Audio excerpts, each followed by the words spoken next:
Katie Vick.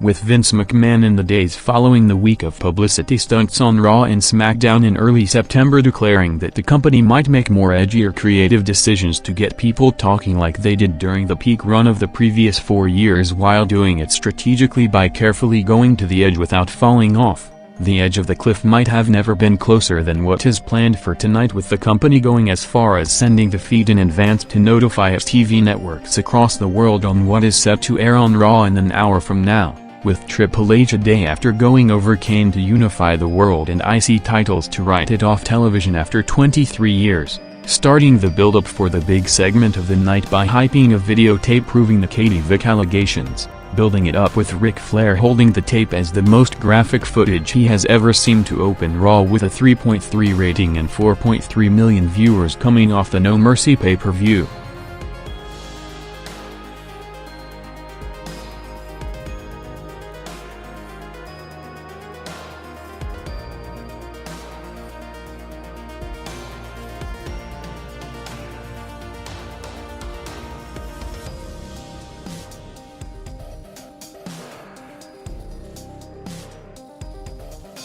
With growing backlash on Triple H being the centerpiece of Raw to declining numbers among the talented locker room and parts of the hardcore audience, including another issue being Hunter's involvement in production and creative meetings due to the conflict of interest with him both involved as a non-screen character while politically influencing the direction of other competing members of the roster as part of The Office. The subject was brought up on another high-profile platform during the week with Stephanie McMahon during an interview on The Howard Stern Show detailing Hunter's involvement in the company personally and professionally, including a caller accusing Stephanie of booking Hunter all over the Raw scripts on a weekly basis, with Hunter despite the criticism gaining more influence with Vince McMahon due to the favorable situation of him being the only headliner left from the boom period on the Raw brand at least until the new year, with both along with the WWE production crew at a funeral home earlier filming the skit that the show is set to be built around tonight, setting up new contenders for Jericho and Christian's tag titles in the second match of the night, with Regal and Storm going over the Dudleys followed by Kane arriving to the building 30 minutes into the broadcast mid-match.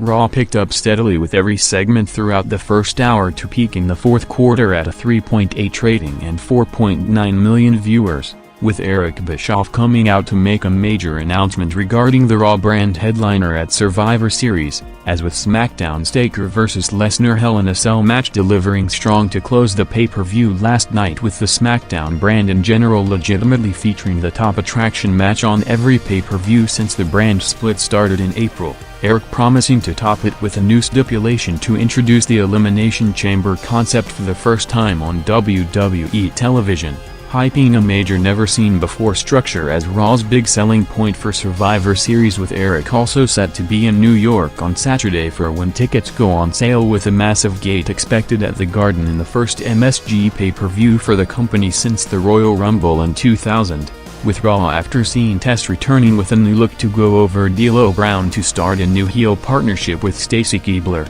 closing the first hour with the entrances of one of the top two tag matches on the night, with Flair and Hunter vs Kane and Van Dam set to headline the show in an hour, featuring Jericho, Christian and Victoria vs Booker, Goldust and Trish in a six-man tag going 7 minutes to cross over the top of the hour, bumping Raw over 300,000 viewers to enter the 4 rating range for the first time on the night at 10 p.m., with Jericho after continuing to publicly criticize some of the company's recent creative decisions, including his move from SmackDown to Raw and mainly several Triple H-related segments, ranging from him being handed the New World title to the recent Katie Vick storyline, which saw Hunter indirectly responding to it in the opening promo, going over Trish with the walls for the finish, with the hype videotape coming up next.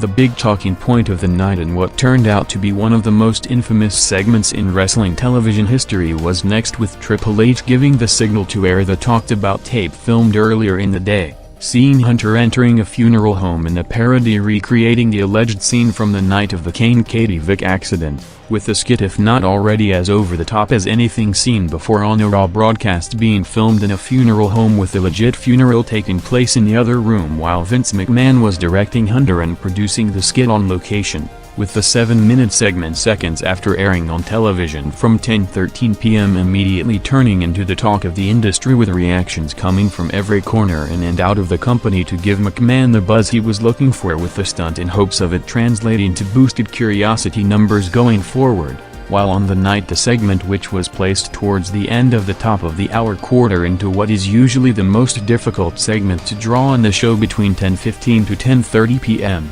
delivering strong to not only reverse the usual turn-off pattern but make the quarter the most watched of the night, with the skit despite only going 5 minutes into the quarter peaking the night with a 4.1 rating and over 5.2 million viewers, making it the most watched full quarter hour on Raw in almost 2 months, to at least for tonight justify McMahon's shock TV stunt that saw the company also warning its worldwide TV networks on what is about to take place to give them the opportunity to observe the skit before airing it in the international versions of Raw, leading to some of the company's biggest markets in Canada, Australia and parts of Europe censoring or cutting the segment at different points, followed by the company sending out a press release on its website hours later noting that the skit was done to advance a storyline as part of the show, with McMahon internally noting it being the highest rated segment of the night, continuing the creative direction of the past month that started with the HLA and Billy and Chuck ceremony stunts of trying to push the envelope again to attract the wide audience back, with the test over the next week would be if the controversy would result in mainstream publicity and higher viewership,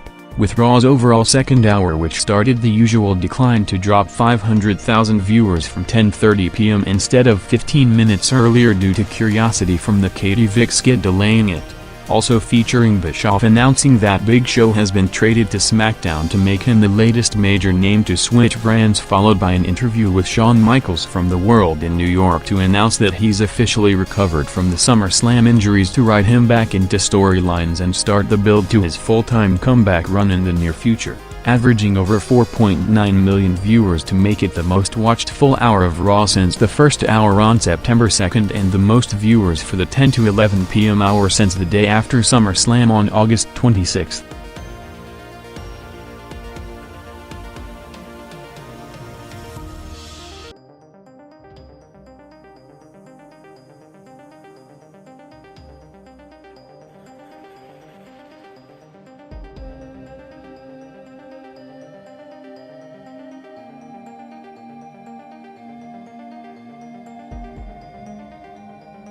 With the funeral home skit already overshadowing everything else taking place in the broadcast and most of what took place last night on the pay-per-view, Raw still had a main event left, with the 4 wrestlers in the ring attempting to get the Nashville crowd back into the match to see it going 12 minutes over most of the final quarter and the 7-minute overrun, with the Flair and Hunter vs. Van Dam and Kane tag match in a rematch of Raw's top 2 singles matches at No Mercy, including the first clash of Kane and Hunter since the talked about segment, bumping Raw back into the 4 rating range with over 5 million viewers, ending up with Kane and Hunter brawling to the back, with Van Dam hitting a frog splash for his second pinfall victory on Flair in the past 24 hours, closing the broadcast with Kane taking out Hunter in the parking lot to lock him in the trunk of a car and drive off in another cliffhanger finish to Raw, with the show, despite coming a day after No Mercy with the expected post-pay-per-view bump, remaining at the same 4.7 million viewers average range of previous weeks, but with the encouraging sign of a stronger than usual second hour to potentially carry over interest to next Monday in what is set to be one of the most intriguing Raw numbers in recent months on how the reaction of the casual TV viewers would be compared to the Inside Wrestling audience.